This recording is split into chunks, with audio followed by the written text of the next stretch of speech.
fucked up and I know I'm shit with this. Feels like I died.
Okay, it's been a hot minute. Wait, hold on, I can't hear you. Dang it, the soundboard was almost ready. You can talk now. I can hear you now. Yeah. Guys,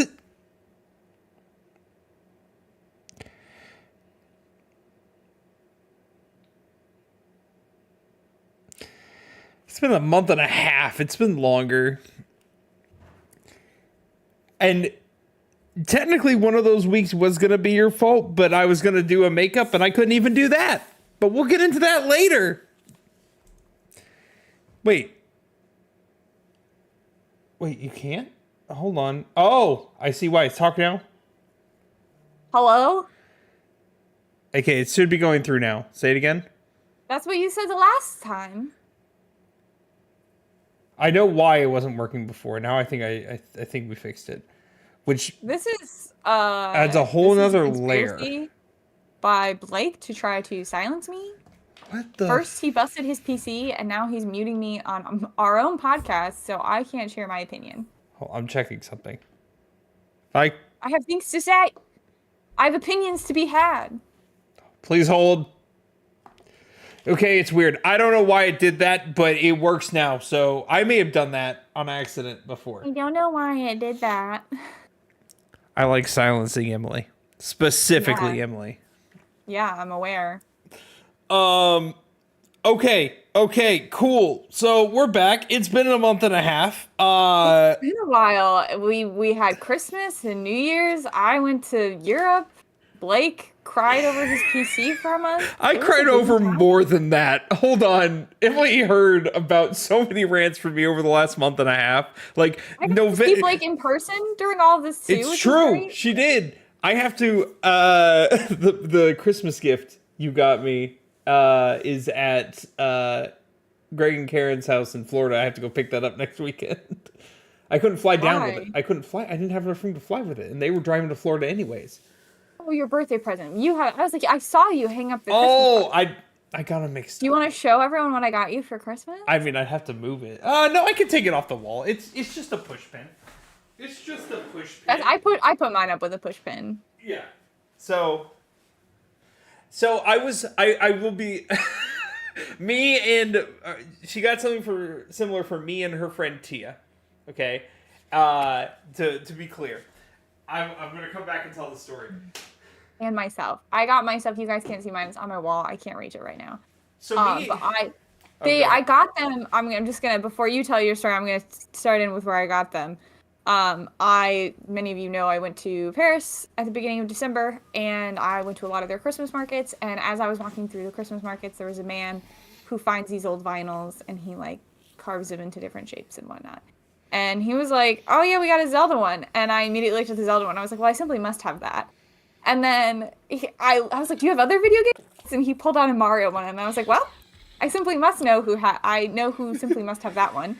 And then I found a Pokemon one, and I was like, "Okay, getting that for my other friend." And I walked away, and I got one for my dad too. I walked away from that Christmas market stall with like 5 of these vinyls, and I was like, half my Christmas shopping is done. I feel great. I thought they were so fun. Real quick, hi G, hi Voldy. Honestly, I could have gone with either. What made it funny, and I felt bad about it at first, but until you explained it, because me and Tia both opened it and we're like, oh yeah, we didn't understand because they came in cases of like, it was like a Mozart case, and she like the vinyl, it like the cases did not describe what they were. He put them in old like vinyl cases. So like yours was like Mozart, and our other friend's was man, I don't remember what it was. Beethoven. It was Beethoven, I think. Yeah, but it's Beethoven done by somebody else, and they had his like face, and like so Tia and Blake opened them at the same time and just kind of looked at the cases and was like, yeah, because she said like, oh, you know, I saw these, immediately thought of you. I'm like, you thought of me through Mozart? Like, yeah, like whenever I hear Mozart, I think of you. I mean, valid. I used to play piano. I played piano for 13 years.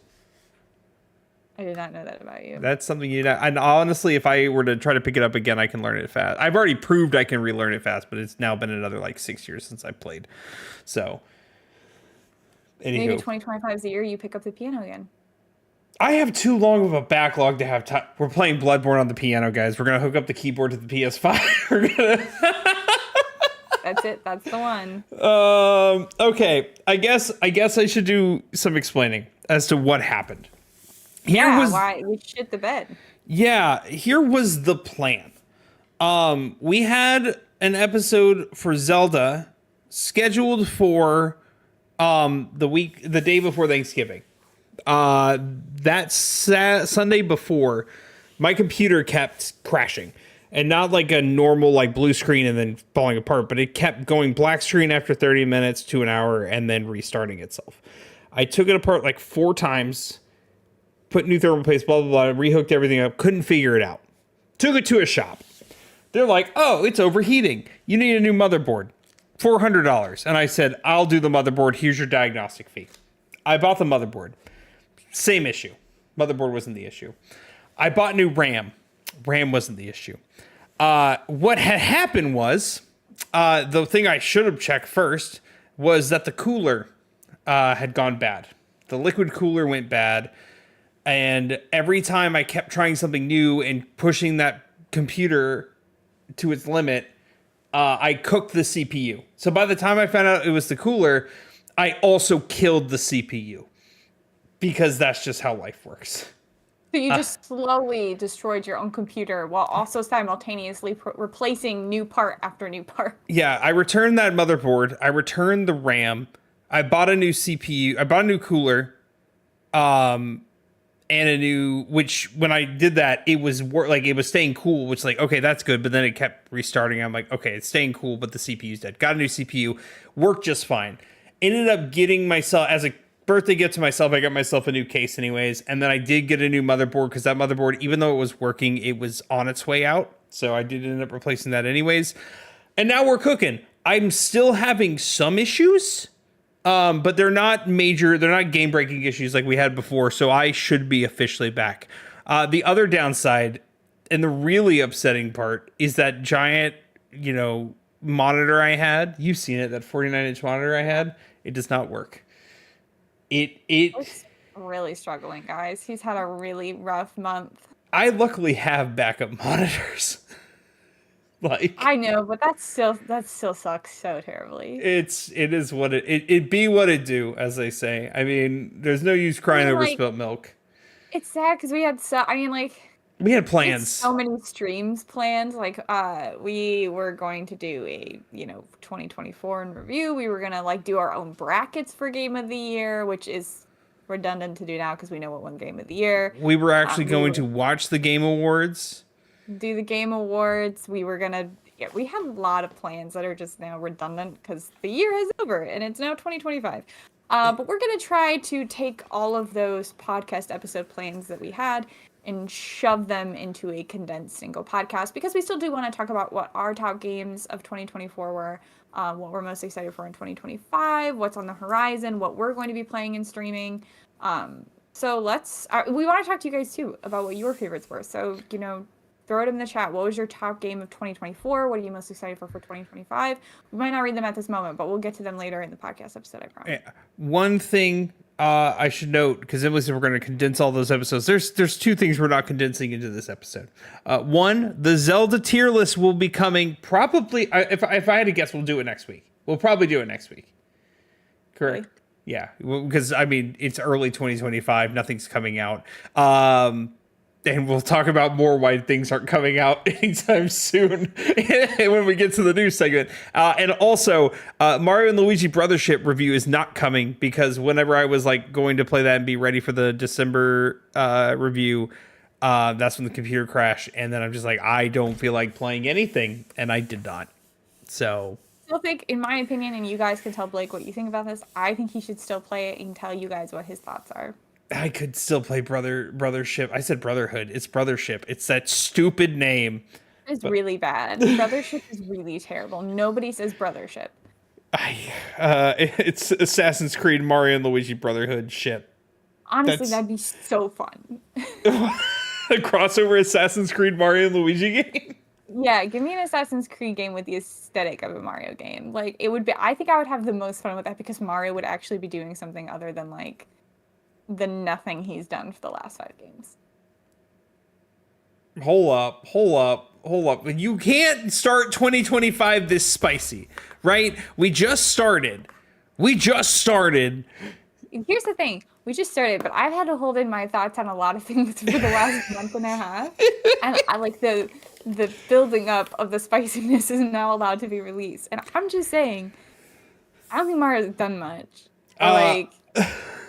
He's been very, you all know my thoughts on Odyssey. He spent a lot of the time going to cake kingdoms and swimming with dolphins. It's okay to be wrong, but whatever. It's neither here nor there. I'm not saying it's not fun. I'm saying he hasn't been doing much. Before we jump into the stakes have never been lower. Before we jump into main topics, I have very few pieces of news. One of them is devastating to me. Just know that. Yeah, this is now. Granted, this whole episode is news. Literally, this whole episode is news. But this is the smaller, the tidbits, if you will.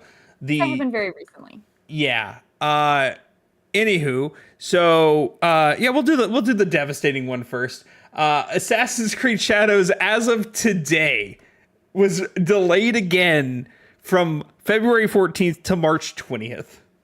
I'm so curious. Like, I'm so genuinely curious what the delays are for. I'm wondering, like, if they're trying to fix some of the things they got backlash on, which would require huge story changes, in my opinion. Or They wouldn't if have enough they time just for that. are trying to make it less buggy. But like, here's the thing, and here's what I said the first time they pushed it back. Because if y'all remember, originally it was supposed to come out, mid-November. Yes. And they ended up pushing it back to February, and now they've pushed it back to March. And every time they push it back, I think their review scores and I think the overall opinion of the game is going to go down because they are pushing themselves closer and closer and closer to the release of Ghost of Yotei. And as we all know, or if you've played Ghost of Tsushima, or maybe this is just me, Blake, I think Ghost of Tsushima is a better form of Assassin's Creed. It is basically Yes. Assassin's Creed done slightly better. And that juxtaposition in quality, especially when their Assassin's Creed is now doing a game set in Japan after all this time, which the fans have wanted for a very long time, I think that contrast in quality is never going to be more obvious than when you drop Shadows and Yotei in the same year. Now, maybe that's jumping the gun because Ghost of Yotei hasn't come out. We can't say if it's going to be good. We don't know if it's going to be up to the same quality that we liked in Ghost of Tsushima. So, Shadows could win out in the end. I'm just saying it's pitting two very similar games against each other. And Ubisoft historically is not going to have the winning No, they're not. horse in that race. Sucker Punch is going to take this by a long shot, but we don't even have a release date yet. Big statements out there like that yet because we don't know. Emily, look me in the face and tell me that AC Shadows has a chance of being better than Ghost of Yotei. AC Shadows has a chance. I'm not saying it's going to be. I don't think it's going to be. I think if past is prologue, Ghost of Yotei is going to beat up Assassin's Creed Shadows. We'll say we have not played Shadows yet. We have not played Yotei yet. It's Definitely true. know little to nothing about Yotei. And I've seen a lot of really cool parkour elements, the seasonal elements they've added to Shadows. Even if at the end of the day it's the lesser quality game, it could still be very fun for me. And so I don't want to throw, but I'm just saying in terms of review scores, Game of the Year contention, I think Ubisoft is kind of shooting itself in the foot by coming out so close to Ghost of Yotei. Yeah, well, we need Ghost of Yotei will come out December, and it won't matter. Yeah, because we don't have a date. If I had a guess, Ghost of Yotei will probably hit July. That's my guess. It's gonna hit on July 19th specifically. Thanks, true for me. I think Ghost of Tsushima came out June or July of 2020, so that tracks. Yeah. I would say late spring, early summer. Well. Yeah. I think it's a safe bet. They wouldn't have announced it so close. I mean, they did the same with Ghost of Tsushima. Sucker Punch does the right thing where they don't announce shit until like we're almost ready for it. That's my preference. I don't like when people announcing like 10 years before they're coming out. Square Enix Kingdom Hearts. Yes. I don't want to hear about it until you have it done and almost in my hand. Yeah. Why do I have a Kingdom Hearts 4 trailer and no other information since that trailer? You're doing a Kingdom Hearts 3 all over again. It's been like now 4 years, I think. 3 years since that original trailer. No, it's 6 been years since the release of Kingdom Hearts 3. almost 6 years to the day. 6 years. That's insane. Hearts 4 trailer. When did it officially drop? April 10th, 2022. Okay, so yeah, you're right. It is 3 years. 3 years since the trailer. 6 years since Kingdom Hearts 3. I don't know what we're doing. What's happening? Moving on to other news. This one Emily told me about until she realized that I'm the one who reposted it on Facebook. Is that Shift Up, the company that created Stellar Blade, apparently they exceeded their expectations, so they gave all their employees $3,400 in bonuses as well as a PS5 Pro, which is insane. Like that's a lot of money. That's at least $4,000 a person getting cash. Good money. That is good for them. Taylor Swift donated or bonused all her tour workers $100,000. Oh. If we're doing the wrong job, why aren't we working for her? Yeah, no, that's cool. They paid for those bonuses with the jiggle physics. Oh, Good for them. Here's your boob money. Okay. Here's your boob money. Bread. I'm here for you. Oh, I mean, jiggle physics aside, really, really fun game. Though I'm gonna say the Nier like collaboration was weird. It took a character who was already over sexualized and made her even more sexualized with a more sexual character, just because fan service. So fun. I love when games do that. I love when games have that. It's this one is from a couple weeks. Oh wait, you're saying something. Sorry. no, go ahead. Yeah, this is coming from a couple weeks ago. Nothing concrete yet, but people have been rumoring and leaking the potential of an actual new Sony handheld, and I mean like not another Portal or something, but like a Vita successor. They've seen how well the Switch has done, and they're like, okay, we probably need to tap into that market. There's nothing concrete. There's obviously been no announcements, but there is a high likelihood Sony's going to get back into that market. I wouldn't hate it. I could take a PlayStation 4 portable. I would be okay. Emily looks skeptical. She does not look happy about it. Here's the thing, in my opinion, that makes the Switch great. I like handhelds. They're not my favorite. But what makes the Switch great and why I like the Switch is I can play handheld or on my TV.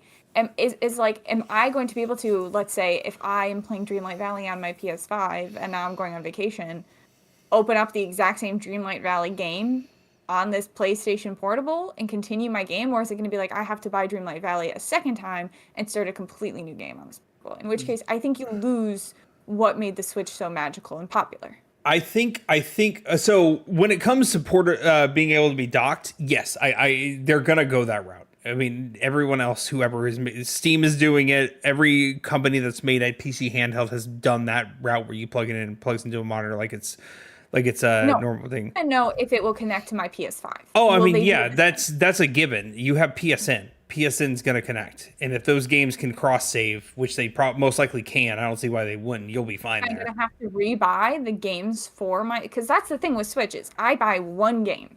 Yeah. So I can have it both on the TV and on the handheld. I think those days are over. I think those days of having to buy multiple copies are long over. We haven't had that in a long time. I don't know if that's the case.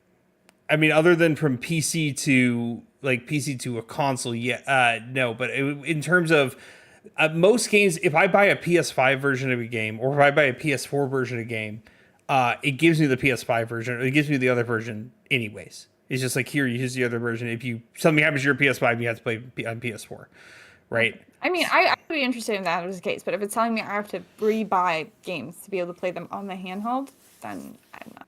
I will say this, most likely, I don't think that's going to happen. I can't speak to that. But as for saves, I think saves will transfer. I think saves will be able to be transferred over.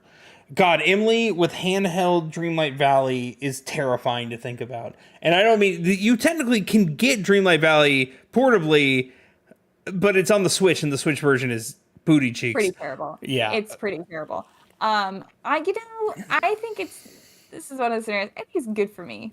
But I can't play Dreamlight Valley portably because then I would take it on planes and on trips. And I think those are good opportunities for me to put it down and not interact with it.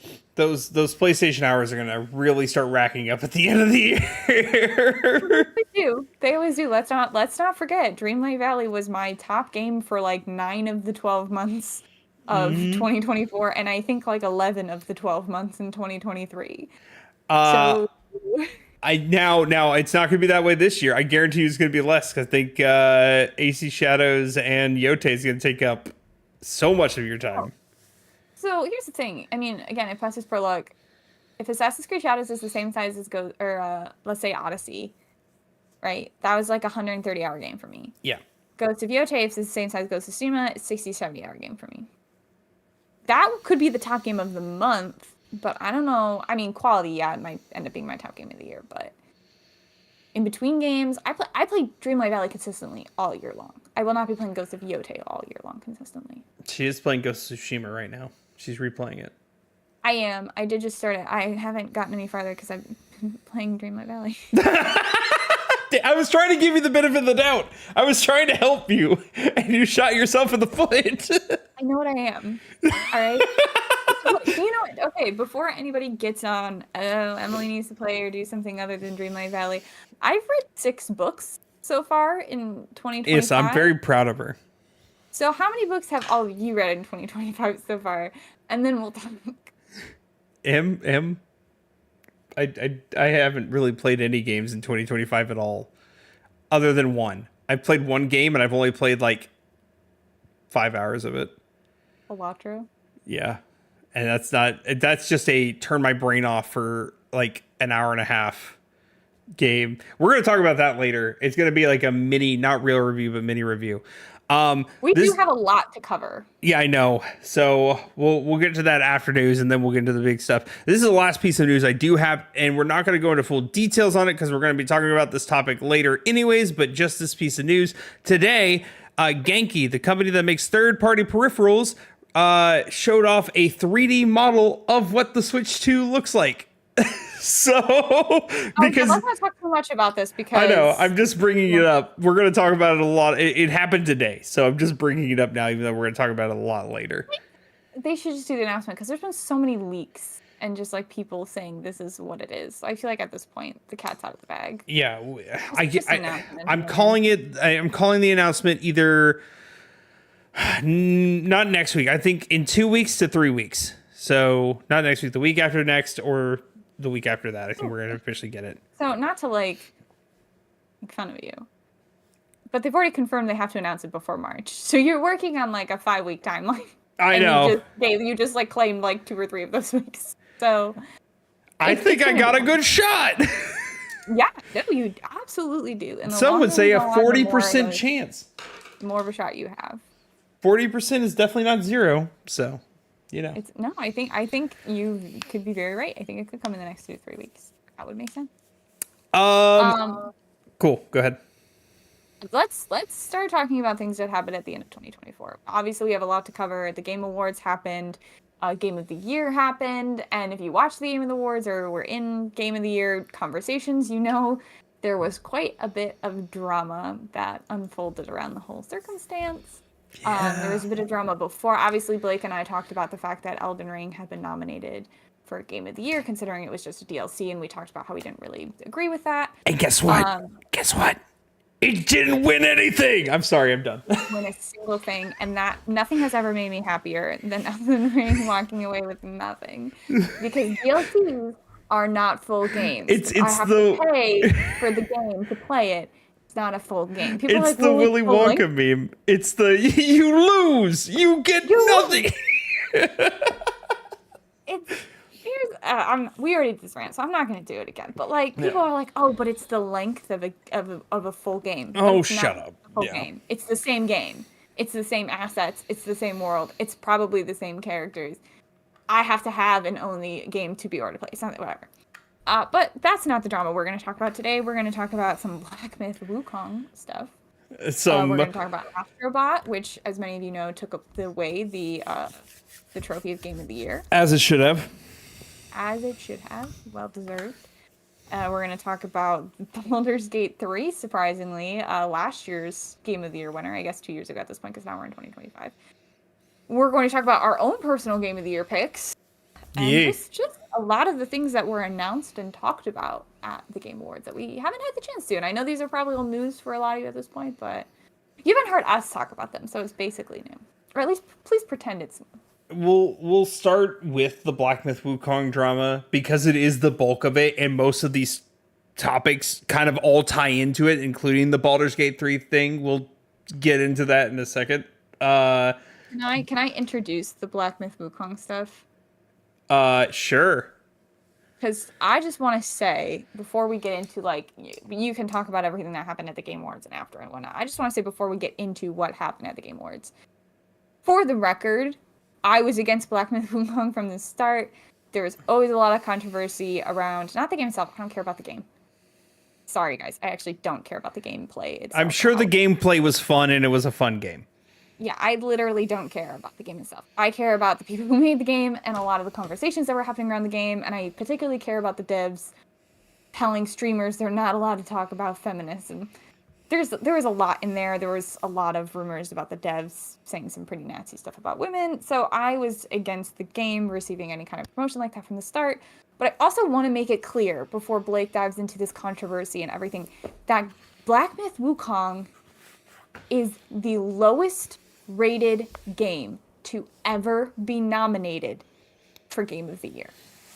And it was nominated for Game of the Year over games that received higher review scores, including Prince of Persia, Sands of Time, Stellar Blade even. There were games that were, in my opinion, better, that received better scores that did not get the Game of the Year nomination. So in my opinion, Black Myth Wukong should have just been grateful to be included, considering they are historically the worst game to ever be nominated. So just keep that all in mind when Blake tells you about how this drama went down. Yeah. I will start by saying this. Black Myth Wukong did win a handful of awards. They won the Golden Joysticks, which is, I think, the UK's version of the Game Awards, so good for them, whatever. They won the Player's Choice, which totally fine. They've won, I can't remember everything. They've won like Best Action. Yeah, Best Action Game. They won a handful. They won a good chunk. They didn't win nothing. They didn't walk out of there with nothing. Yeah. But we're going to step back first. We're going to remember 2023 Game of the Year. It is Spider-Man 2. It is Baldur's Gate 3, The Legend of Zelda Tears of the Kingdom.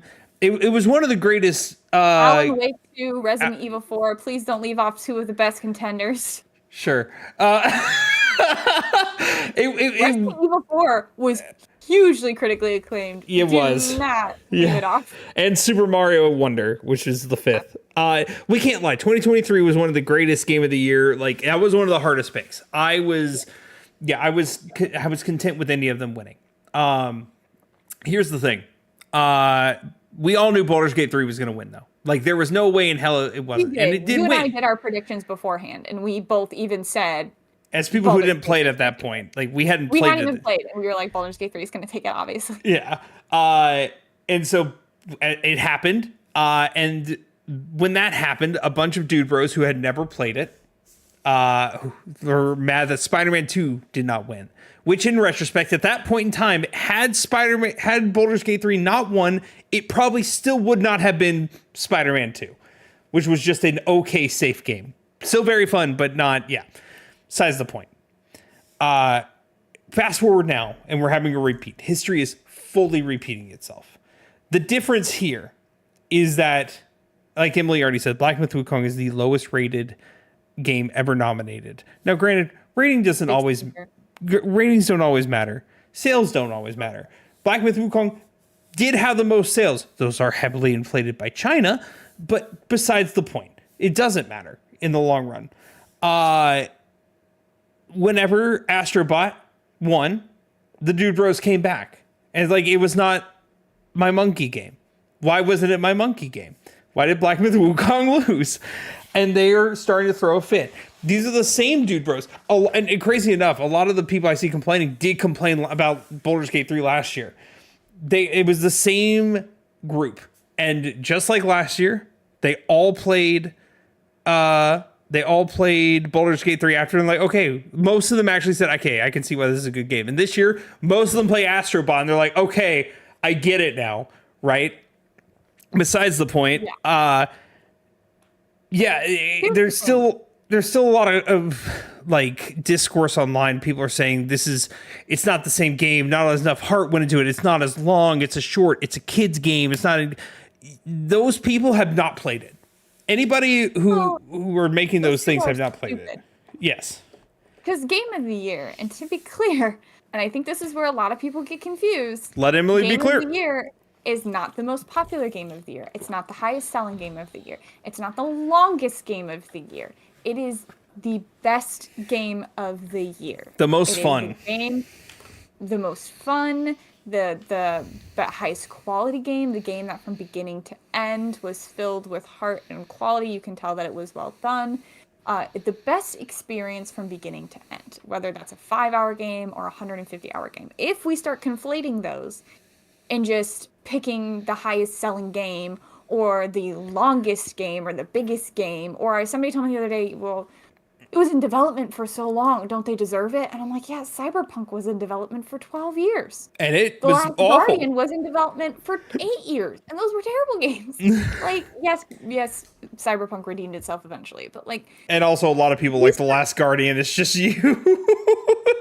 Okay, a lot of people like The Last Guardian, but I think it's widely acknowledged that the controls in that game are... Oh, yeah, they're terrible. They are terrible. I could not get through a few hours of that game because I could not get the controls in order. And that was a game where you had a giant pet, okay? If anybody was going to push through bad controls to beat that game, it was going to be me.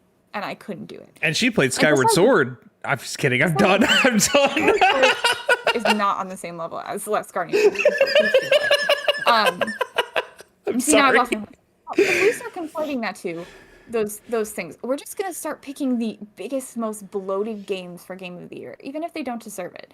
You know, games that are long can be long, like Persona 5, that has a lot in the beat to beat, or it can be long in the sense of like Assassin's Creed Odyssey, which, as much as I love that game, has a lot of bloat to it. And so people who are out here saying, well, it's a kid's game, it's not very long, blah blah blah. That doesn't matter because that's not in consideration for Game of the Year. We're talking about the best game, the best experience offered to player from beginning to end. So, that all aside, because Emily's 1,000% correct. I mean, let me put this into perspective. Actually, Emily's the perfect person to put this into perspective. Also, Emily, I'm going to ask you to look the other way because it looks like you're looking away. We'll have to change that next time, man, because this is the position in which I'm now comfortable in. So, sorry, guys. I actually don't want to look like it's because it censored me at the beginning of this episode. Jeez. Okay, so I mean, like, I can turn this way, but now I'm looking at a potted plant in the corner of my room. Like, is this what you want? Like, I can get back in your comfy position. I'm fixing it. Hi, Blake. It's good to talk to you. I'm talking to the potted plant in the corner of the room. No, don't face the other way. I'm fixing you. I'm fixing you here. No, don't flip me around. Just leave me as I am. I'm happy. Why did you start this? Like, I didn't even complain about the webcam appearance. I know, it's been 30 minutes and she hasn't complained yet. I didn't complain about anything. I was happy and set, and you started this. You laid the seeds. I can't take you seriously when you're yelling at me but not looking at me. Well, then, Blake, you know what you can do? You can put my webcam and my video in the left thing, and you can put yours in the right. Yeah, that's not how this works. Continuing on. I offered him the perfect solution. Everyone heard it right. I offered him the perfect I could just flip you in OBS. I don't want you to flip me. What part of I'm happy with the way the webcam and the stream look at this moment made you think I wanted you to flip my camera? Can we go back to talking about video games now? I suppose. So... Do you feel better that I'm looking at you now? You son of a bitch. Guys, we're so back. We're so fucking back. I'm 5 years old. Complain. You even said before the stream started, you're like, well, you'll complain about it when it starts. I know, I was going to make a joke. I was going to make a joke how you hadn't complained yet at the end, but I'm the one who ruined it, so. Whatever, okay. This is the new layout. Emily is now permanently on the right and I'm permanently on the left. What? Other way around. Emily's permanently on the left and I'm permanently on the right. Sorry. Blake, you talked about how the dude bros on the internet complain. And here's the thing. I don't care. Like, it's stupid, but I have learned over the past couple years that they will complain about everything. They complained because Star Wars Outlaws had a female protagonist and she wasn't pretty. They complained because Assassin's Creed Shadow has a black man in it. They complain. I mean, like, they complain about Yote having a woman. They complain about Yote. They complain about the girl in The Witcher not looking pretty. I'm going to talk about the devs and how the devs handled, how the Black Myth Wukong devs handled we're gonna get Game of the Year. We're gonna get to that before what I was opening up with before I derailed, because I will take the derailing fault. So I was gonna take the fault for that, Blake. We have the evidence for it. You did this. Okay. Anywho, we're gonna take Emily as the example here. Emily historically is either anti-platformer or just okay with platformer. They're not her least. Emily historically likes bad games. Listen, I don't want to call. It's rude to call people out on blast like that, Emily, and I would never do that. I know what I am. Which is also not true because you've recommended good games to me just as I've recommended good games to you. One of them, which is on her backlog list, which we'll talk about that later. Emily, historically, platformers are not her favorite thing in the world. She either I don't like doing the same thing over and over and over and over, trying to get it right. It makes me mad. It makes me want to smash my controller in half. When the game did come out, Emily went out to buy a physical copy, which has shocked me from the get-go. She only buys physical copies of games she knows she's going to love. And immediately... Here's the thing. I never doubted Astrobot was going to be a good game. I doubted if it was going to be a game for me. Actually, no, I didn't even doubt it was going to be a game for me because I loved Astro's Playroom, for the record. We all played did. Astro's Playroom. I was obsessed with that game, loved it. So I knew I was going to like this game. I just wasn't sure if it was going to be like a 10 out of 10. Yeah. And while it wasn't a 10 out of 10 for Emily, she did at least accept and understand it to be a Game of the Year contender after we both beat it. Perfect game. It is like from beginning to end, incredibly well made, incredibly well done. The amount of detail and heart in the game is so blatantly obvious. Yeah, there's literally nothing wrong with it. It functions perfectly. There's so much creativity and so much fun. Whenever I knew Emily fell in love with it, I'm like, yes, we found, ladies and gentlemen, we've done it. We're going back to the era of platformers that I grew up in back in 2002 to 2008. I'm old, guys. Shut up. Actually, probably 2000 to like 2006 is more accurate. The Jack and Daxters, your Sly Coopers, etc. Your the Tasmanian Tigers. But yeah, it says something when people who aren't even like usually into this genre really, really enjoy it. You know, yeah. It literally was a game that just was made for everybody. And I've heard people complain that that's a safe approach, but in this case, I don't feel like it was a safe approach.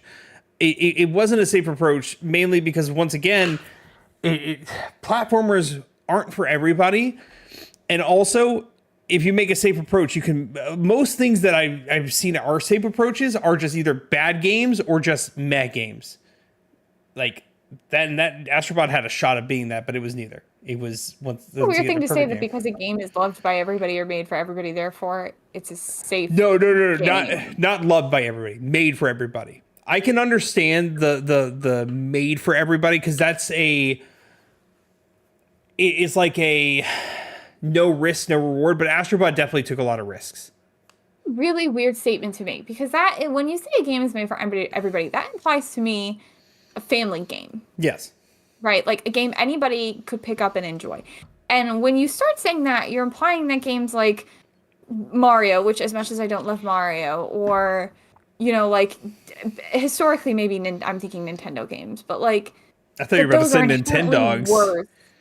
Because they're made for like Animal Crossing. Like Animal Crossing is you can play that game at 5 years old, you can play that game at 90 years old. It's more like a cut corners argument, I think. Is where people like you're not. Once again, it's a no risk taking, no innovate. People think it's a no risk taking, no innovation type game. So that's stupid, and it's I agree. Family games have an important place, and games that anyone can pick up and enjoy are why games like Zelda, Animal Crossing, that Mario, even like the platformer Mario that I don't historically enjoy, those are why those games are so loved because a lot of people can relate to them and have fun with them, and you can play them with your kids, you can play them with your friends. You can play them with your dog. Yeah, man. I like that's a silly, stupid argument. I don't like that. No, people are silly and stupid. Besides the point, we're glazing it up. The only argument I can only semi see as valid. And it's just a minor like thing, and even I don't think it really matters, but I can understand it. Is that it does glaze PlayStation? It is a PlayStation promotion all the way through, which at one point, yes, you're right, but at the same time, it's a promotion for a console you already have, and also it's still a lot of fun. So who cares? For me, it's like people are like, oh, it's just PlayStation promotion. It's like Yeah, but it's also like a nostalgia trip, right? Because you're going Yeah. down a bunch of games you like and you play and you get to like go. It's like almost like a crossover because like there's some like Uncharted, God of War where you actually go into their worlds and do levels based on that. That's like saying that Mario or games like Mario Kart or Mario Party or Mario Tennis or whatever are basically just Nintendo promotions because they include basically a bunch of Nintendo IP from other games. Yeah. And that's just nobody's gonna call Super Smash Bros. Like Nintendo promotion or sponsored content. You wouldn't call Link's Awakening that has a bunch of that has Mario himself in it, not named Mario, and a chain chomp in the first 5 minutes, a Nintendo promotion. And that's the thing, but people are like, it's plain seeing it. And it's like, you know what? I had so much fun tracking down all those little bots. I did too, You and shut the up. new ones. You shut up. Actually, I still don't think you played the Christmas level yet. I actually know you didn't play the Christmas I level. haven't. I actually don't have my game anymore. I know. I loaned it to a dear friend of mine who is hoping to play in the next couple months, but I haven't had it in a bit. Yeah, once you get it back, that Christmas level is so much fun. It's so cute and adorable, and I loved every minute of it. Okay, off that. That was We have to keep going because we're running out of time. well. Let's talk about. We said we're gonna go longer, anyways, didn't we? Yeah, I mean we can go a little longer, but we Emily's still have a lot. tired. We have a lot to cover is the thing. We still haven't talked about I mean we've started talking about Black Myth Wukong, but we spent the last 20 minutes not talking about how people reaction. I want to talk about the devs. Okay, Black okay. Myth Wukong. We're gonna talk about the devs, and then and you talk about the devs of Black Myth Wukong, and then I'll talk about the Baldur's Gate 3 thing. So basically the big thing about this and what upset me the most was, yeah, Blake mentioned that the fans got upset. And that's, you know, whatever. Fanboys are going to be fanboys. The internet's going to be the internet. I don't really care much about that. I want to talk about decorum and professionalism in video gaming. And I think the Black Myth Wukong, like I said, I already had some issues with the dev team before they got there and some of the things they were talking about surrounding the game. It very quickly came out that after they lost Game of the Year, not only were some of the people on the team crying, which, okay, I'm not going to fault them for that. Emotions are emotions. But that they said they came there for nothing. And that the guy who made the game had his Game of the Year acceptance speech written for the last 2 years. He was so confident his game was going to win Game of the Year. He wrote his acceptance speech 2 years prior. And then was really butthurt and bitter about not winning. He went on a social media rant, which, okay, I'm just going to openly admit, was in Chinese, so I obviously couldn't read it. I read translations of it, and then I read a bunch of people arguing about the intent of the translations, with some saying he was, you know, kind of shitting on himself and being funny and sarcastic, and other people saying, no, he was being serious, the bitterness was really coming across. I can't tell you what the correct answer was. All I know was it showed a very strong lack of professionalism on the part of the Black Myth Wukong team. I think again, like I said earlier, I think they should have just been happy to be nominated, considering the fact that they were historically the lowest rated game to ever be nominated for Game of the Year. The fact that they thought they were going to win, and then the fact that they went on social media rants and, you know, whatnot about not winning, that's just crazy to me. And I don't think there should be any place for that. No. There really shouldn't. And it's just disappointing. Like, the only reason he made the game then is to win Game of the Year. Like, he didn't care about the gaming industry. He just wanted to win an award. He wanted to win it so bad. So, like, that was a big bummer for me because fans are going to be fans and they're going to have emotions tied to the games. And of course, people can be disappointed. But when you start coming at other production teams and other people who are nominated as a nominee, that's embarrassing, I think, and that really defeats the spirit of the Game Awards, which is to celebrate all the different types of game and how they bring people together and how people enjoy different things and celebrate the good work. So that was a huge bummer. Yeah, no, absolutely. And now we can talk about Larian, who was up there announcing Game of the Year. It wasn't Timothée Chalamet. It was the Larian director. I feel like they did that because if you guys remember correctly, last year they got in some hot water, the Game Awards did, for pushing presenters off the stage very quick. Not presenters, award winners off the stage very quickly, especially Nintendo winners who had to have their acceptance speeches translated, so they had less time. Larian and a few others made some snide comments about that, deservedly so. Yeah. And so I did not actually hear the walk-off music once for the Game Awards this year. I feel like they really ate crow this time around. Yeah, no, they did a good job. And Larian, he went up there. He did give some shade about what happened last time, and not appreciating smaller developers and all that without actually saying it. But also, he you could tell he already knew who won. Like you could already tell you knew who won, and he was just like, hey, have some decorum in his own way, essentially preparing everybody for Astrobot's win. And of course, Black Myth Wukong fans be Black Myth Wukong fans and didn't like this after Astrobot won. And what do? They go to Steam and they view bomb it to hell. Now, granted, it's already too late for BG3. Game of the year, guys. Like, what are you gonna do? It is still. They already won Game of the Year. They already made buttloads of money off of that game. No one is going to convince people not to play Baldur's Gate 3 because some Black Myth Wukong fan cried about it on the internet. And people are like, dude, I already played. Most people at this point have already played BG3. Like, own it. Like at this, I still haven't fully played it, but I still own it at this point. I have the collector's edition after it won because I was like, I'm gonna order it physically, and it was one of the best games I ever played in 2024, even though it's a 2023 game. Don't shame me. Oh. But that's just crazy. There was just a lot of unnecessary drama around the Game of the Year win. So if you took part in that, please don't. Just, let it go. Last thing I will say about Game Awards, that is as much as I don't like him and I think he's a tool. Shout out Jeff Keighley for learning from his mistakes and actually correcting on a lot of things this year. I give credit where credit's due. He did a significantly better job this year, and he even called himself out on a lot of the jokes, especially with the Muppets. The Muppets, those are pretty good, yeah. So I was okay with it. I think he did a great job. And even though there was a lot of ads, it wasn't as egregious. People got their speeches. There wasn't a lot of weird theatrics this year, thank God. So I was happy with it. They did better. I feel like they could still improve. There's a lot of times they'll just like rapid fire off awards. Yeah. And not even like small awards like best esports team or something like that. No offense to esport players. But like sometimes like best action game, best RPG. Excuse me. Bring them up to the podium. Let them have their say. Yeah. Like that's crazy to me. But overall, he did a lot better. They gave them all a lot more time. It was a lot more respectful. Also, shout out. Oh, go ahead. We might be talking about the same thing. They introduced a new award. We're not. Which was, I don't remember what it was specifically called, but it was basically for people who are having positive impact. Yeah, it's not Games for Impact, but it's Person of the Year or Developer of the Year or something like that. Something like that. And I think this was, if you guys remember correctly, Game of the Year awards. The Game Awards, that's what it's called.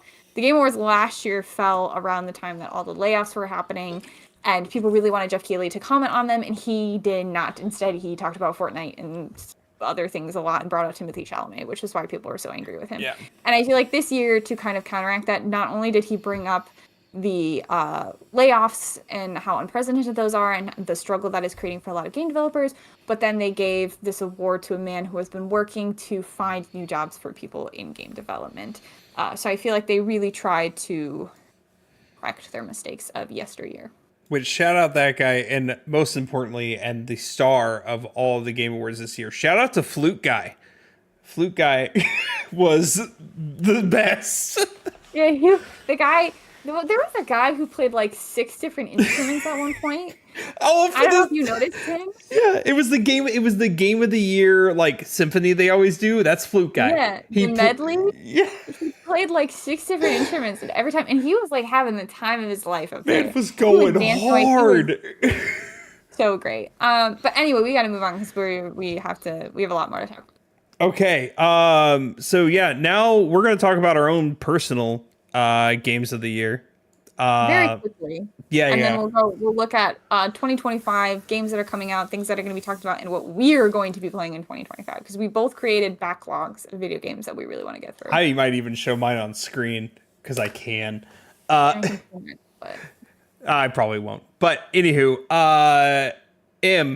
are we talking about the best games we played in 2024 or the best games we think that came out in 2024 that we played? We played best game, our favorite games, and I'm not talking about quality or the highest. Oh yeah, no. I'm talking about your favorite, the games you had the most fun with in 2024.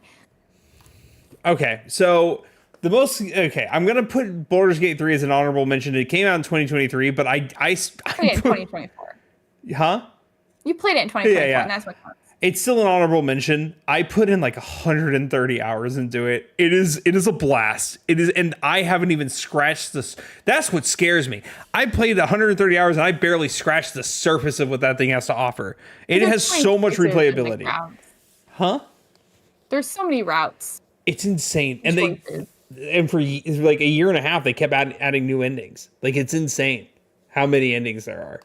So shout out to that. I think my favorite games, the most fun I had this year in games I played. I think at number 4, I'm going to go Final Fantasy VII Rebirth. It was a good start to the year, but it was very long and there was too many mini games.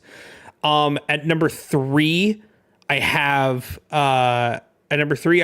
Stellar Blade. Because it surprised me. It looked fun to me. I know jiggle physics, haha, funny. But it actually took me by surprise. And it's the closest to a Souls-like I've ever gotten with enjoying myself. Even though it's not truly a Souls-like, it still was hard as nails. And but it felt fair. Like I didn't feel like I was going to kill myself over it. Really enjoyed it. Number 2 was Astrobot. Shockingly, this is by a hair. By a hair. You know what number 1 was. Yeah. I did. I had to think about that for a second. All right. Yeah. By a hair. It was so close. Honestly, they keep flip-flopping every time I touch one of them. Number 1 was Metaphor.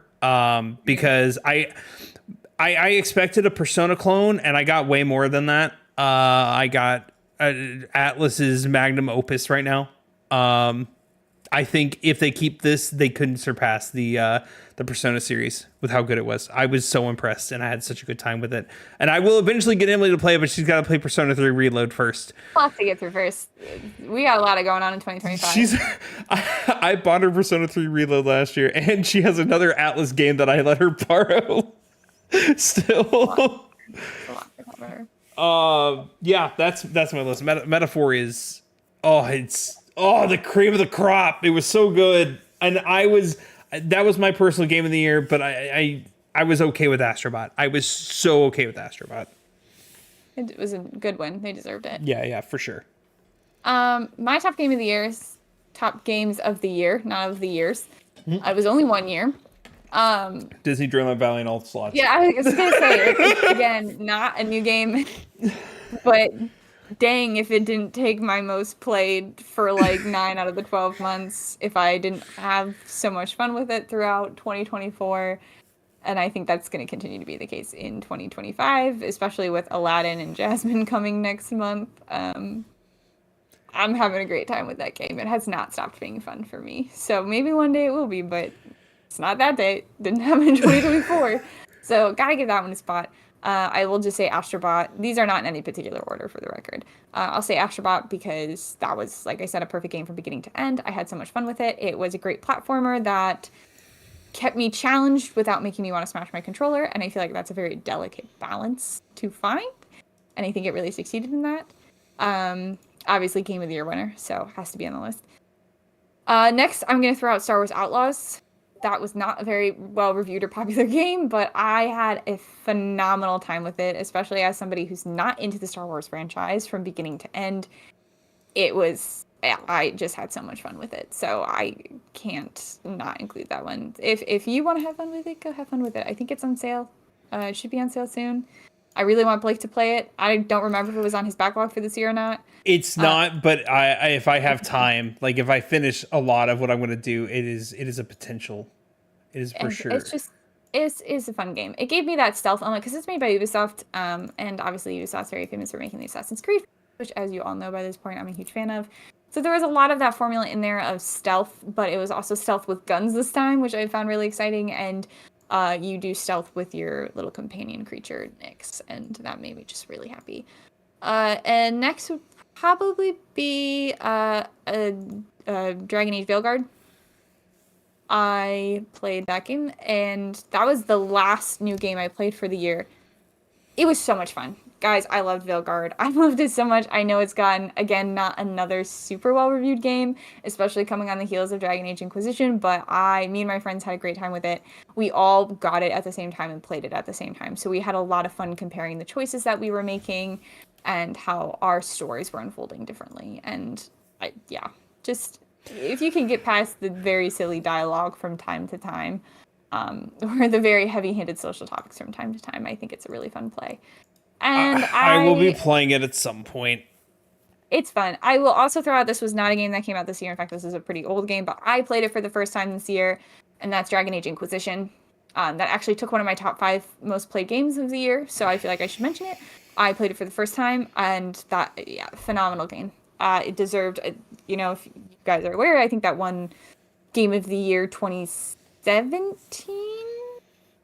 2015, something like that. It did win Game of the Year, and for a good reason. The companions are incredible. The world is incredible. The story is great.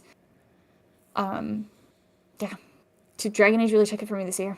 It's also, I'm going to play Dragon Age at some point. Honorable mention.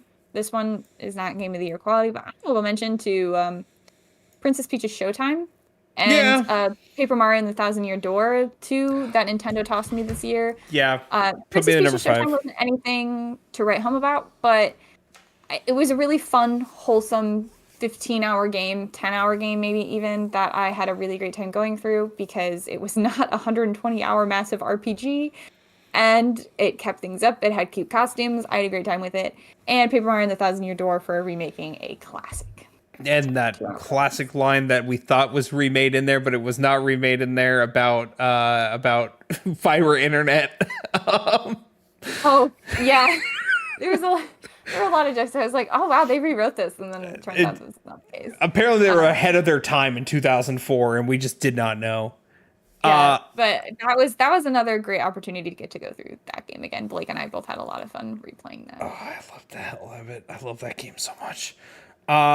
Okay, we're going to quickly talk about our backlog. Oh, no, we're not. We're going to talk about the Switch first, and then we'll talk about our backlog. We're going to talk about everything that's coming up in 2025. We mentioned Assassin's Creed Shadows was coming out February 14th. Now it's March 20th. I personally have been looking forward to, I know Blake has not been, Tales from the Shire, which looks like Does that have a release date? It does, March. It was actually supposed to come out in December, and it got pushed back. I also believe that one's coming out in March. I think some people already I've heard some mixed reviews on it so far already, but I'm still gonna play and review it because I really like wholesome games like that. You're gonna play it. It is 5 days after Shadows. So good. It might be a later review, but I think it's gonna be a great. Honestly, that could work in his favor. If I have to play 100 hours of Assassin's Creed Shadows, switching to like a wholesome farming life sims set in the Shire could be a really good breath of fresh air for me, or it could be boring. We'll find out. But I've been looking forward to that game for a bit because the decoration looks pretty fun. And then only other one for me that's big coming up this year is Ghost of Yotei, and we don't have a date for that. Yeah, because I added to my list of like, oh, what am I excited for coming out this year? AC Shadows and Ghost of Yotei, and yep, that's it. We don't have much on the table for this year. I mean, we know at some point Switch 2 is coming, right? Yeah. They're supposed to announce it, as Blake will say, 2 to 3 weeks. That's his guess. Yep. And I've heard rumors that a new Mario Kart is going to be the launch title. Obviously, that's not confirmed. That's just a rumor I've heard. But Blake and I have talked about this on the podcast before. I'm not sure what launch title there could be that would really entice me to buy it right away. We are coming up now on 5 years since not Assassin's Creed. Jeez. The ACs, man. They really do something to my head. Yeah. Animal Crossing New Horizons.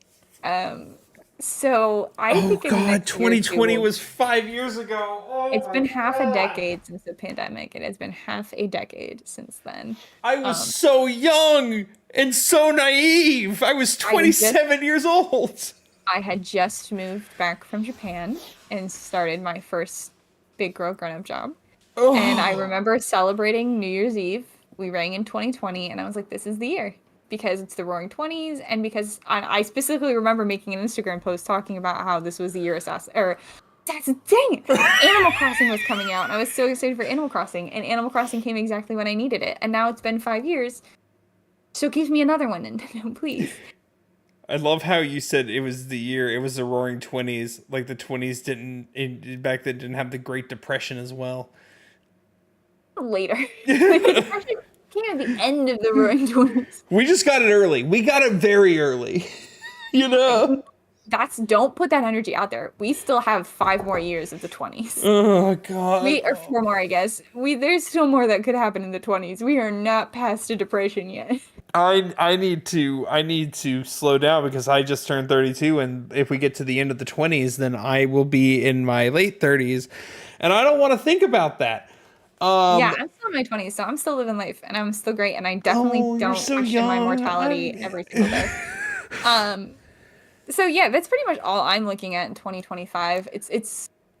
I don't even know if there's been any big release. Oh, I guess the Death Stranding 2 is slated for this year. I'm not really gonna play. That's yeah. I mean, I think the 1920s, when y'all say that, yeah, that's what we're in them now. It's officially been 100 years since the 1920s. Great Gatsby happened. I'm just kidding. Just ignore me, please. We are, unfortunately, 100 years past the 1920s. Also, no, that was in the 1910s when the Spanish influenza hit. But, yes. Or late 1910s. All I'm saying is, there's some big changes coming in this month even. So don't start throwing out that we're past the bad stuff. Yes. If you want to wear it the 19... Yeah. You know what? Maybe, I'll wear a flapper dress. I'll do it. Like, this is going to be the year I'm just going to wear fun outfits. I'm just going to dress so fun every single day. And everyone will be so confused and weirded out by me. Anywho, the last thing we had to talk about for 20... You're not going to dress funny with me? I mean, I will. You know I will. Okay. I'll buy a flapper dress. Bet. The last thing for 2025 we have to talk about before we move into our backlog stuff is this. The thing I mentioned earlier, Genki releasing. There's been so many Switch 2 leaks. Oh. It's been insane. Yeah. This actually, so Genki, if you don't know, for the original Switch, they made that Bluetooth adapter back before the Switch had Bluetooth for headphones. I'm gonna switch this scene before you kill me because you're. I already see it. Yeah, sorry. It's fine. Okay. It's fine. You can just leave it. I don't care. Okay. Trying not to make you upset. I'm sorry. So yeah, they create accessories for the Switch and for different gaming consoles, but they mainly focus on the Switch. And obviously they got images and prototypes and all that of the Switch 2 so they can start developing for that. And so they said, hey, we can't keep a secret. And they went to CES and they showed off a 3D model of the Switch 2. What we've learned.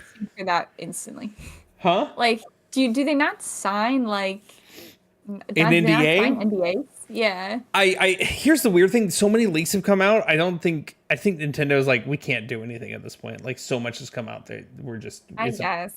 And if you all haven't been keeping up with what's been coming out, essentially, I think it's been summarized to have a larger screen. The Joy-Cons are magnetic. That's what I got. Yeah. It is a larger screen. It'll be the same, just slightly different. So the Joy-Cons are magnetic because the SR and LR buttons are made of metal, and there is now, instead of a like push button where you have to slide up and down, there's a push away from the magnets button, so it's significantly easier, so it doesn't feel like you're yanking things off. Also, there will be a USB-C port on the top and the bottom now. They know the top can be used for charging like the bottom, but we don't know what else it could be used for. I'm assuming this is also going to be backwards compatible with Switch games, but people have already... They've already said it's going to be backwards compatible, I believe. Yeah. But they don't know... I'm sorry, they've tested the size with a Switch 1 dock, and it will not fit on a Switch 1 dock. It is not the same size. So, but you'll probably be getting a new dock with your fancy Switch anyways, so... I bought the special edition Animal Crossing Switch and dock. If you think I'm not going to try to shove my Switch 2 on that dock, they're not selling this for me, man. Look at the size difference though. It's pretty big. Huge. It's an 8-inch screen from corner to corner. That's insane. Again, fine, I'll take an upgrade, but like, there's really, I can't think of anything that they could offer me that would make me like. I can think of one thing. Wind Waker. Wind Waker? You're so right. I was like, where is it?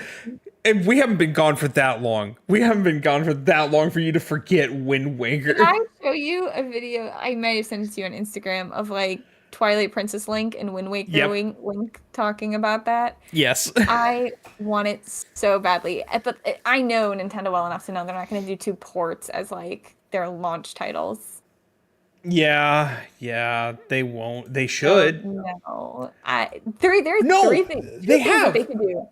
That's a lie. They for the Switch, Mario Kart 8 is a port, and technically Breath of the Wild is a port because it initially was built for the Wii U.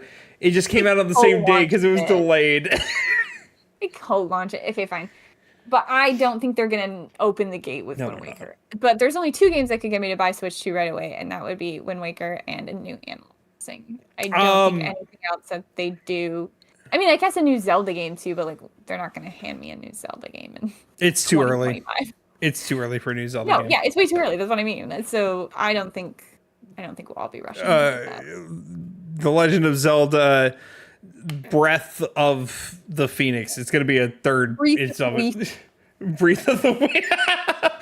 The Legend leg. Like the leg. Yeah, leg. Breath of the Wind has always been my personal favorite on that list. Oh, I like it. Speaking of lists, the last thing. Let's do our last thing before we sign off.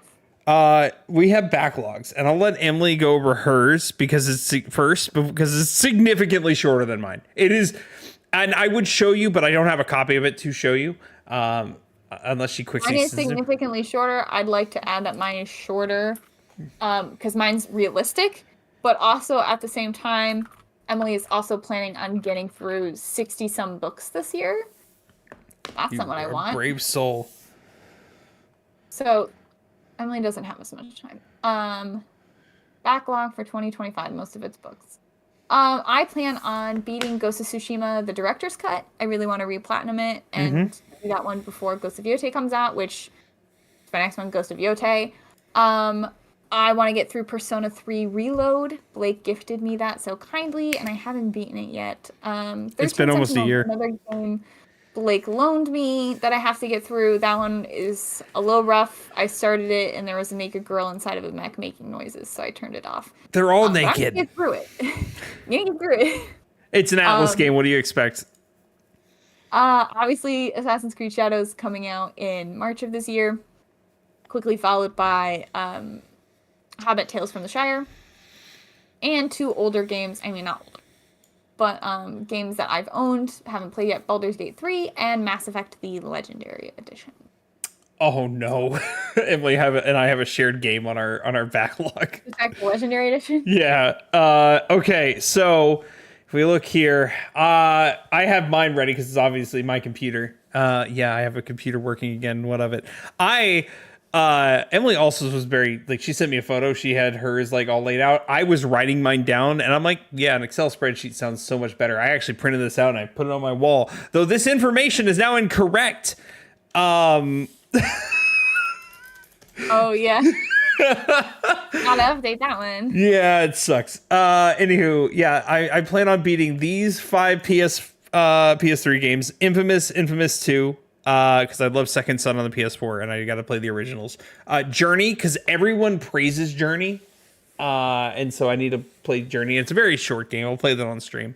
Last Rebellion, I don't remember when I picked it up. I just know it's on my shelf and I might as well give it a shot. I don't know. And then Lost Dimension was just another Atlas game that I bought. This one I do know. I bought for like $15 and now it's worth like $80. So nice. I was like, I better play it. In the PS4 category, Emily's asked me for a very long time, and I'm finally going to go back to Odyssey, and I'm going to beat Odyssey. You know what? If you don't want to, that's okay. No. It's on. Emily, shut the fuck up. What's going to I almost I'm like, should I cash that in for something else? But I don't even know what I'd cash it in for at this point.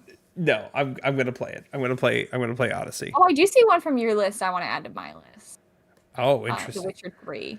just because I know that the Witcher game has been teased. So, Bloodborne, I think it's going to be a good stream game. I think me getting frustrated on stream with Bloodborne is a good time, and it's about time that I actually give it the old college try. I don't know if you'll beat it that way, but I sure think it will be good streaming content. It will be funny. It will be very, very funny. So this and Journey will both be on stream. These are two JRPGs. I'm not going to play those on stream. Cyberpunk 2077, or as my wife likes to call it, Brave Soul. My wife likes to call it the penis game.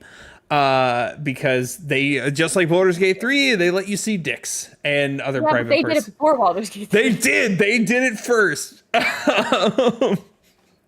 God of War 2018, I just need to finally do it. I just need to do it. I do as well, but I don't know if I'm slating that one for this year. That's totally fine. Mass Effect collection.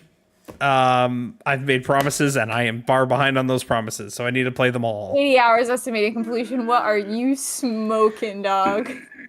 Not for platinum, just in general. From what I saw, what are you smoking, dog? I guess I should go and see what my final. They were all like between 25 to 30 hours a piece for main story. Yeah, but mate, like, there's so much side stuff. I know. You well That's why you're gonna do it. It's estimated time. I think my Assassin's Creed. Why do I keep saying everything is Assassin's Creed? My Mass Effect Andromeda run, I think, was like 60 hours. Oh boy. Medieval was a gift. That will also be streamed. I've actually wanted to play Medieval like forever, since I know it's a PS1 classic and they remade it, and I need to play it. Shouts out to the gift giver. I will not name you. Because I know you don't like being in the spotlight. Mega Man Battle Network Collection. These are games from my childhood. I'm only going to play the first one this year because there are 6 of them, and it would be suicide to try to play them all in 1 year. It'd be too much. Tales of Berseria and Zestiria, 2 more JRPGs. Witcher 3, we've already talked about. Final Fantasy 16 is the first game I had to play this year, and I had to beat this year. Because I lost a bet last year. I've already started it. I was on stream. I'm not going to finish streaming it. It's not a stream game. I just need to get through it and play it and enjoy it. Haven, that is a stream game. That is a little indie game that I've heard nothing but good things about. Persona 5 Tactica, because it's the only spin-off Persona 5 game I haven't played. I've just been putting it off because I don't love tactical RJRPGs. Shin Megami Tensei 5. It's just harder Persona. It's the Dark Souls of... I know. I see your face, Em. No, you just have a lot of games to get through this year. I know. Sonic Frontiers, I started and I never finished. I need to finish it. Soul Hackers 2, I started and I never finished. And then Tales of Arise. So I have a lot on my plate. I timed it, as you see. The total estimated time is 882 hours. Accurate. So, yeah. There's no way you do 4 Mass Effect games in 80 hours. 4? That's the Mass Effect collection. Andromeda will have to wait. I don't own Andromeda. I'm not allowed to buy games until I complete this list on my backlog, except for games for podcast. The way, if this was like a normal Discord call and not podcast, I would have left this chat instantly. Thought about it, and then I was like, this is podcast. I can't do it. I'm only buying games that are new for podcasts, that are big releases, or that I'm excited for. And yeah, that's the main stuff there. That's my backlog. And if we have time for one more segment, for one mini segment, do you have time for one last thing? What is it? We're going to talk about coming into 2025. I had only played 3 games on the Game of the Year contender list. I'd only played Final Fantasy VII Rebirth. I've only played Metaphor, and I had only played Astrobot. I did not play Black Myth Wukong. I did not play Shadow of the Erdtree, and I did not play Balatro. In 2025, I got Balatro to see what the hype was about. Because on its surface, it is just a poker game. It is just a poker roguelike, and it doesn't seem like it's that fun. But let me tell you, this game will either make you a gambling addict or cure you of your gambling addiction. It is that addicting. That's all you're going to want to do. is play. That's that addictive will cure you of your gambling addiction. It's crazy. I've seen both Reddit posts. One saying I no longer have to go to the casino because of Balatro, and I just play at home and don't waste any money. Well, see, that's the thing. They're saving money, but they still haven't been cured of their addiction. You're right. It's a good crutch. It's a healthy crutch, I guess. And then there are people who say, "Damn it, now I have a gambling addiction thanks to Balatro." Balatro is what I would consider the perfect non-story game, the perfect turn off your brain in a different way. Like when you're playing Balatro, you don't have time to think about your own stressors in life.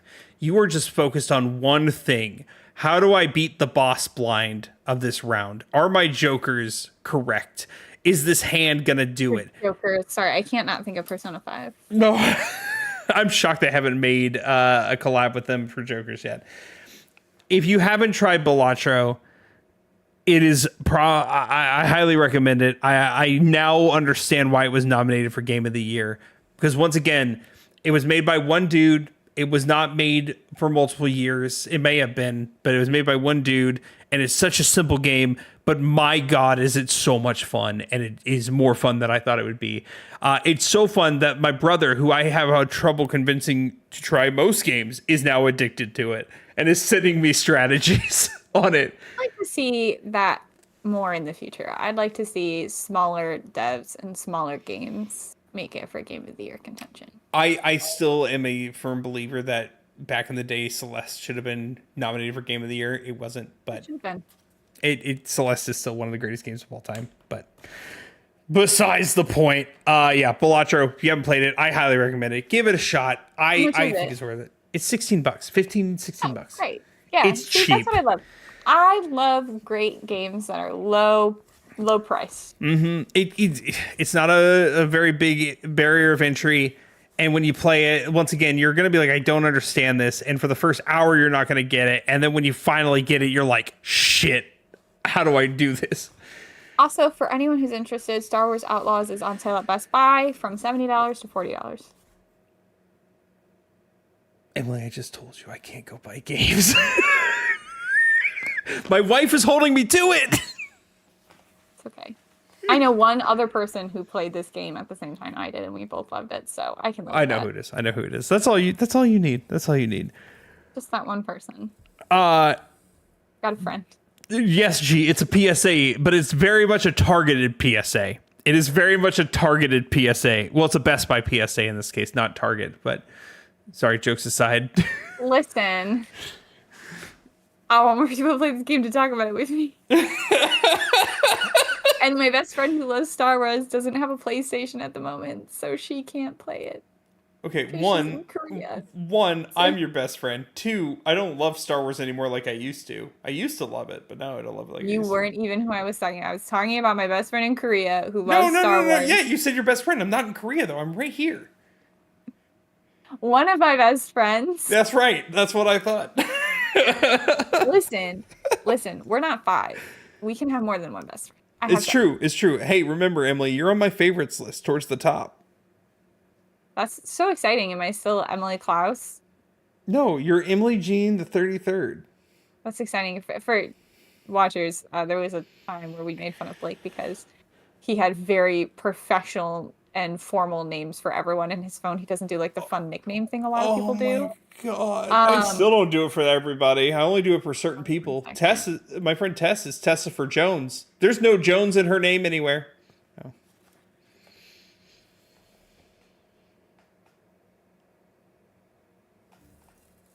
Okay, sorry. Okay. I had to speak to someone IRL. Yes, he had a. Did you mention the Best Buy one?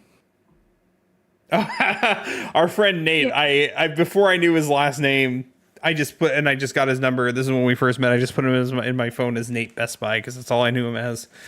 Yeah, but to be clear, years after knowing this man, I never changed it. I lived with him at certain points. For 2 weeks. Still had him as Nate Best Buy. I never changed it. I just never fixed it. And now it's fixed. Now it's something different. It's Nathan Nathaniel, even though his name's not Nathaniel. Because we made fun of you for it. I know. I felt bad, and so I did it. the only other person I can think of off the top of my head is for some reason, and this one's silly, and there was a joke behind it that I don't remember, making this even funnier. Is Chase is in my phone, but his name, the C is missing. And I know there's a reason he's in there. It's just Hace.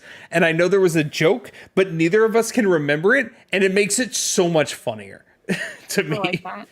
I'm in his we got to phone. end podcast though.